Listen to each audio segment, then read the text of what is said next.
தற்போது கிடைத்திருக்கும் முக்கிய செய்தி, தமிழகம் பெரியார் மண் என்பதை மக்கள் மீண்டும் நிரூபித்து விட்டார்கள் என முதலமைச்சர் மு.க.ஸ்டாலின் தெரிவித்துள்ளார்.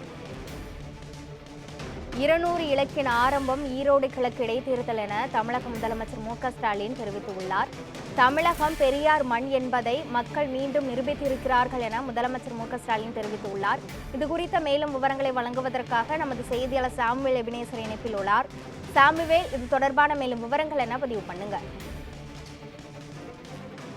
கிருஷ்ணவேணி, தமிழ்நாடு முதலமைச்சர் மு.க.ஸ்டாலின் தனது கடிதத்தில் ஒன்று வெளியிட்டிருக்கிறார். அந்த கடிதத்தில் 200 இலக்கு தொடங்கி வைத்தது ஈரோடு கிழக்கு என்று அவர் தலைப்பில் வெளியிட்டிருக்கக்கூடிய இந்த கடிதத்தில், நாம் உயிரினும் மேலான தலைவர் கலைஞரின் அன்பு உடன்பிறப்புகள் அனைவருக்கும் உங்களுக்கு ஒரு எழுதுகிற நன்றி மடல் எனவும் அவர் தனது கடிதத்தின் வாயிலாக தெரிவித்துக் கொண்டிருக்கிறார். தந்தை பெரியாரின் மண்ணான தமிழ்நாட்டின் அவர் பிறந்த ஈரோட்டின் கிழக்கு தொகுதியில் நடைபெற்ற இடைத்தேர்தலில் பேரறிஞர் அண்ணாவால் உருவாக்கப்பட்ட முத்தமிழர் அறிஞர் கலைஞர் பேரில் பாதுகாக்கப்பட்டு அவரது உடன்பிறப்புகள் மற்றும் வளர்த்தெடுக்கப்பட்ட திராவிட முன்னேற்ற கழக வேட்பாளர்கள் போட்டியிட்ட சிவகுமார் அவர்கள் உதயசூரியன் சின்னத்தில் வாக்களித்து மகத்தான வெற்றி பெற்றமைக்காக தனது நன்றி என்றும் அவர் தனது கடிதத்தின் வாயிலாக தெரிவித்திருக்கிறார். இதைத் தொடர்ந்து நாம்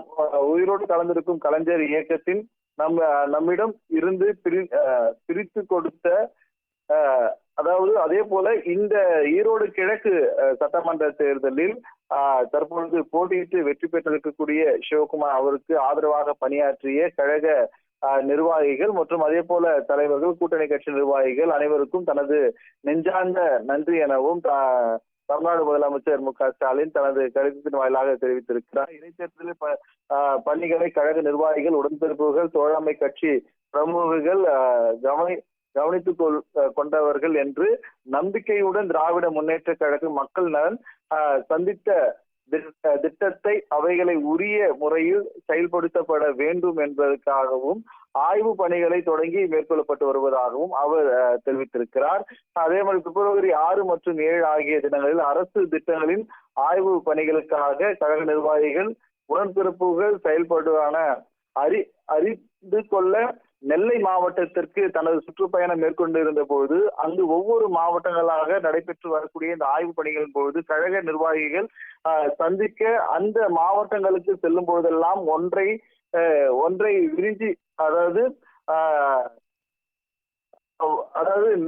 நெஞ்ச மிக்கும் வகையில் மக்கள் பேராதரவு கொடுத்து வருவதாகவும் அவர் தெரிவித்து வருகிறார். அரசு முறை பயணமாக தமிழ்நாடு முதல்வர் தமிழகத்தில் இருக்கக்கூடிய பல்வேறு மாவட்டங்களுக்கு தற்போது நேரில் சென்று ஆய்வு பணிகள், அதே போல முடிவுற்ற திட்ட பணிகளை திறந்து வருகிறார். அந்த வகையில் நெல்லை மாவட்டத்திற்கு கடந்த 6 மற்றும் 7ஆம் தேதி சென்று அங்கு இருக்கக்கூடிய நிறைவுற்ற பணிகளை முதல்வர் திறந்து வைத்திருந்தார். அங்கு தமிழக மக்கள் அவருக்கு அளிக்கக்கூடிய வரவேற்பு குறித்தும் அந்த பகுதி மக்களுக்கும் தனது நெஞ்சார்ந்த நன்றியை தெரிவித்துக் கொள்வதாகவும் அவர் தனது கடிதத்தின் வாயிலாக தெரிவித்திருக்கிறார். இதைத் தொடர்ந்து நேற்று தினம் மத்திய அரசால் தாக்கல் செய்யப்பட்டிருக்கக்கூடிய பட்ஜெட்டை கண்டித்து தமிழகம் முழுவதும், அதாவது திமுக சார்பில் ஆர்ப்பாட்டங்கள், அதாவது கண்டன பொதுக்கூட்டங்களானது நடைபெற்றது. இந்த வகையில் நேற்று தினம் தமிழக முதல்வர் திருவள்ளூர் மாவட்டம் ஆவடியில் கலந்து கொண்டிருந்தார். அந்த கண்டன பொதுக்கூட்டத்திற்கும் தமிழகம் முழுவதும் கலந்து கொண்ட அனைத்து நிர்வாகிகள் மற்றும் பொறுப்பாளர்கள் அனைவருக்கும் தனது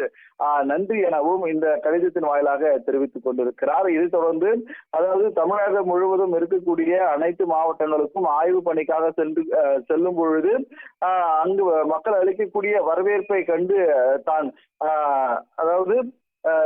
பெருமடைவதாகவும் அவர் தனது மக்களுக்கு தனது நன்றியை தெரிவித்துக் கொண்டிருக்கிறார். இந்த ஈரோடு கிழக்கு வெற்றியானது வருகின்ற 2026 நடைபெற இருக்கக்கூடிய சட்டமன்ற இடைத்தேர்தல், அதாவது சட்டமன்ற பொது தேர்தலில் எதிரொலியாக இருக்கும் எனவும், அதே போல 200 தொகுதிகள் மேலாக வெற்றி பெற வேண்டும் என்பதும் தமிழ்நாடு முதல்வர் தனது அறிக்கையின் வாயிலாக தெரிவித்திருக்கிறார். 2026 சட்டமன்ற தேர்தலில் திராவிட முன்னேற்ற கழகம் அணி 200 தொகுதிக்கு மேலாக வெற்றி பெற வேண்டும் என்ற இலக்குடன் வெல்வோம் 200 படைப்போம் வரலாறு என்று தனது கடிதத்தின் வாயிலாக 2026 தமிழ்நாடு முதலமைச்சர் மு.க.ஸ்டாலின் தெரிவித்திருப்பது குறிப்பிடத்தக்கது. கிருஷ்ணவேணி. தொடர்ந்து மேலும் விவரங்களை வழங்குவதற்காக நமது செய்தியாளர் சாமுவேல் எபினேசர் இணைப்பில் உள்ளார். சாமுவேல், இது தொடர்பான மேலும் விவரங்கள் என்ன பதிவு பண்ணுங்க. கிருஷ்ணவேணி. தமிழகம் பெரியாரின் மண் என்பதை மக்கள் மீண்டும் நிரூபித்து விட்டார்கள் என முதலமைச்சர் மு க ஸ்டாலின் தெரிவித்துள்ளார். இது குறித்த முழுமையான விவரங்களை வழங்கியதற்கு நன்றி சாமியல் எபினேசர்.